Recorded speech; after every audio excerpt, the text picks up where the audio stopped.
Silu talks വ്ളോഗുമായി സജീവമാണ് സൽഹ. തൻ്റെ ജീവിത വിശേഷങ്ങളെല്ലാം അവർ വീഡിയോയിലൂടെയായി പങ്കുവയ്ക്കാറുണ്ട്. 17-ാം വയസ്സിലായിരുന്നു സൽഹ വിവാഹിതയായത്. പഠിച്ച് ജോലി നേടണമെന്നൊക്കെയായിരുന്നു ആഗ്രഹിച്ചതെങ്കിലും അതിനുള്ള സാഹചര്യമുണ്ടായിരുന്നില്ല. ഇടയ്ക്ക് പഠനം തുടങ്ങിയെങ്കിലും വീട്ടുകാർ അറിഞ്ഞതോടെ പ്രശ്നങ്ങളായിരുന്നു. യൂട്യൂബ് നോക്കി പഠിച്ചായിരുന്നു സൽഹ വീഡിയോ ചെയ്തു തുടങ്ങിയത്. മോണിറ്റൈസേഷൻ ആയതോടുകൂടിയായിരുന്നു വരുമാനം ലഭിച്ചു തുടങ്ങിയത്. ഒന്നിനു പിന്നാലെ ഒന്നായി 4 ചാനലുകളായിരുന്നു സൽഹ തുടങ്ങിയത്.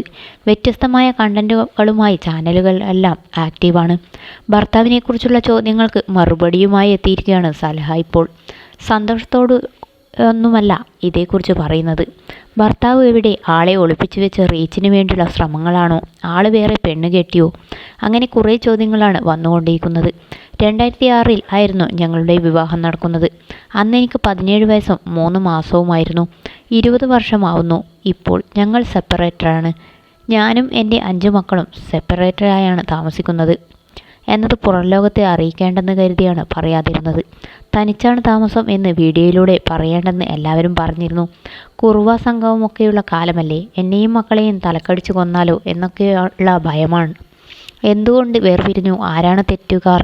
അങ്ങനെ കുറേ ചോദ്യങ്ങളൊക്കെ ഉണ്ടാവും ആളുകൾക്ക്. ശരിക്കും കുറേ വീഡിയോ ചെയ്യാനുള്ള സ്കോപ്പുണ്ട് എനിക്ക്. അതിന് താല്പര്യമുണ്ടായിരുന്നില്ല. അതൊഴിവാക്കാനാണ് ശ്രമിച്ചത്. അതേക്കുറിച്ച് പറഞ്ഞ് പൈസ ഉണ്ടാക്കാൻ താല്പര്യമില്ല.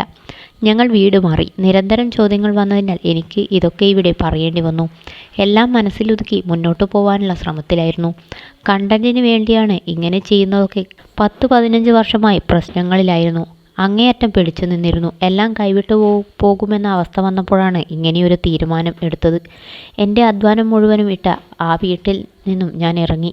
മക്കളുടെ വാപ്പയെ കുറ്റം പറയാൻ ആർക്കും അർഹതയില്ല. ഞാനാണ് കൂടെ ജീവിച്ചത്. ഈ പറയുന്ന ആൾക്കാരൊന്നും കൂടെ ജീവിക്കുകയോ അദ്ദേഹവുമായി ഇടപഴകുകയോ ചെയ്തിട്ടില്ല. എൻ്റെ ക്യാരക്ടറും ആളുടെ ക്യാരക്ടറും തികച്ചും വ്യത്യസ്തമായിരുന്നു. അത് വെച്ച് പോകുന്നതിനിടയിൽ തന്നെ പ്രശ്നങ്ങളുണ്ടായിരുന്നു. ഒറ്റയ്ക്ക് ജീവിക്കാൻ ധൈര്യമില്ലായിരുന്നു. എപ്പോഴും സപ്പോർട്ട് സിസ്റ്റം വേണമായിരുന്നു. മക്കളെയും കൊണ്ട് എങ്ങനെ ഒറ്റയ്ക്ക് ജീവിക്കും എന്നോർത്തായിരുന്നു പേടി. ഒന്നും ഒറ്റയ്ക്ക് ചെയ്ത് പരിചയമില്ലായിരുന്നു.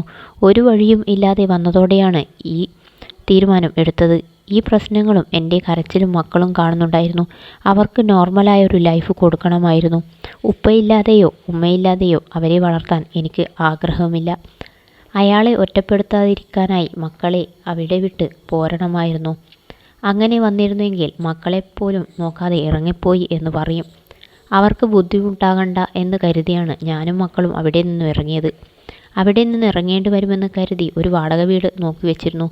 എന്തോ ദൈവാനുഗ്രഹം, ലീസ് പോലെയൊരു വീട് കിട്ടി. അവർക്ക് ഇനിയും പൈസ കൊടുക്കാനുണ്ട്. 1 വർഷത്തിനുള്ളിൽ മുഴുവൻ പൈസയും കൊടുത്ത് രജിസ്റ്റർ ചെയ്യുന്നത് പോലെയാണ് കാര്യങ്ങൾ. യൂട്യൂബും ഇൻസ്റ്റാഗ്രാമും ആണ് എൻ്റെ പ്രധാന വരുമാന മാർഗം. പിന്നെ മറ്റ് ചില ബിസിനസ്സുകളുമുണ്ട്. യൂട്യൂബിൽ നിന്നും കിട്ടുന്ന പൈസയെ ഞാൻ ഗതികെട്ട പൈസ എന്നാണ് പറയുന്നത്. അത്രയും മോശമായ കമൻറ്റുകളാണ് വരുന്നത്.